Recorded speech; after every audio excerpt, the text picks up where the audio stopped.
ही गोष्ट आहे विदर्भातल्या भंडारा जिल्ह्यातील एका शांत साध्या गावाची, जिथे कधीही फारसा गुन्हेगारी इतिहास नव्हता. लोक एकमेकांना ओळखणारे, साधं जीवन जगणारे होते. याच गावात राहत होतं देशमुख कुटुंब. घरही केवळ कथा नाही, हे आहे वास्तव, जिथे प्रत्येक आवाजामागे एक धक्कादायक सत्य लपलेलं आहे. तुम्ही पाहत आहात ट्रू व्हॉइस मराठी. चे कर्ते पुरुष रामदास देशमुख, त्यांची पत्नी शोभा, मुलगा अमोल आणि सून नंदिनी. बाहेरून पाहिलं तर हे कुटुंब अगदी सामान्य सुखी वाटत होतं. रोजचं आयुष्य, शेती, नोकरी, सण उत्सव सगळं सुरळीत सुरू होतं. सप्टेंबर महिन्याच्या दुसऱ्या आठवड्यात अचानक रामदास देशमुख यांची तब्येत बिघडली. हातपाय दुखायला लागले, डोकं असह्य दुखत होतं आणि शरीरात प्रचंड अशक्तपणा जाणवत होता. सुरुवातीला सगळ्यांनी हे हवामान बदलामुळे असेल असं समजून दुर्लक्ष केलं. गावातल्या दवाखान्यात औषधं घेतली, पण काही फरक पडला नाही. दुसऱ्याच दिवशी आश्चर्याची गोष्ट म्हणजे अगदी तीच लक्षणं त्यांच्या पत्नी शोभा यांनाही जाणवू लागली. घरात थोडी चिंता वाढली, पण तरीही कोणी गंभीरपणे घेतलं नाही.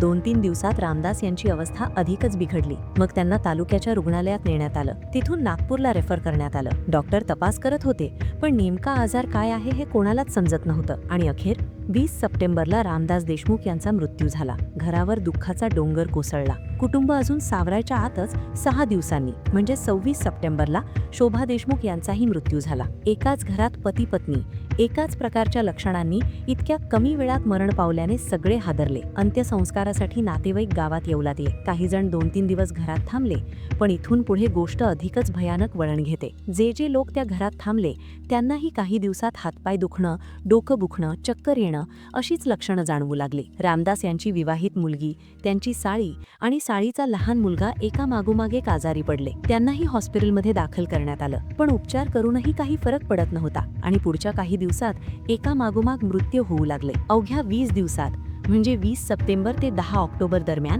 एकाच कुटुंबात 5 जणांचा मृत्यू झाला. संपूर्ण गावात भीतीचं वातावरण पसरलं. लोकांमध्ये चर्चा सुरू झाली की कदाचित या घरावर कोणीतरी करणी केली आहे, काळी जादू आहे, साया आहे. अफवा वेगाने पसरत होत्या, पण पोलिसांनी या सगळ्या गोष्टी बाजूला ठेवून वैज्ञानिक पद्धतीने तपास सुरू केला. 5ही मृत्यूंचे पोस्टमॉर्टम रिपोर्ट आले. त्यात मृत्यूचं कारण लिहिलं होतं हार्ट फेलियर आणि मल्टी ऑर्गन फेलियर. रिपोर्ट वाचून पोलिसही गोंधळले. वेगवेगळ्या वयाचे, आधी निरोगी असलेले लोक एकाच घरात राहून एकाच प्रकारे कसे काय मरू शकतात? या सगळ्यात एक गोष्ट पोलिसांच्या लक्षात आली. घरातली सून नंदिनी. इतके मृत्यू, आजार, भीती, पण नंदिनी पूर्णपणे ठणठणीत होती. ना आजारी ना घाबरलेली. तिचं वागणंही फारसं शोकाकुल वाटत नव्हतं. पोलिसांनी चौकशी अधिक खोलवर सुरू केली.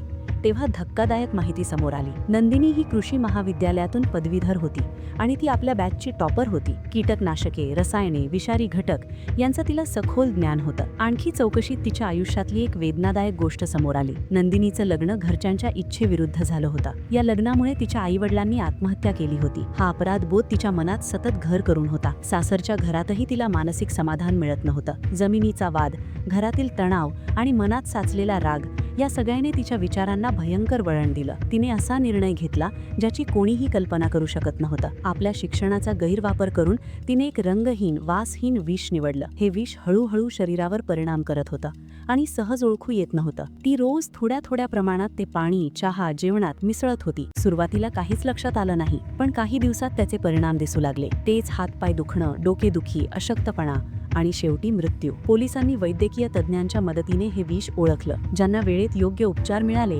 त्यांचे प्राण वाचले. अखेर नंदिनी आणि तिच्या गटातील एका नातेवाईकाला अटक करण्यात आली. एक शांत गाव, एक साधं कुटुंब आणि एक चुकीचा निर्णय यामुळे 5 निष्पाप जीव गेले. मित्रांनो, आयुष्यात चुका होतात, दुःख येतं, पण गुन्हा कधीच उत्तर नसतं. राग, सूद आणि चुकीचे निर्णय कधी-कधी संपूर्ण पिढी संभवतात. ही कथा आपल्याला तेच शिकवते. आजसाठी इतकंच. पुन्हा भेटूया एका नव्या सत्य घटनेवर आधारित कथेसोबत. तोपर्यंत काळजी घ्या. अशाच सत्य घटनांवर आधारित कथा ऐकण्यासाठी ट्रू व्हॉइस मराठीला सबस्क्राईब करा आणि बेल आयकॉन दाबायला विसरू नका.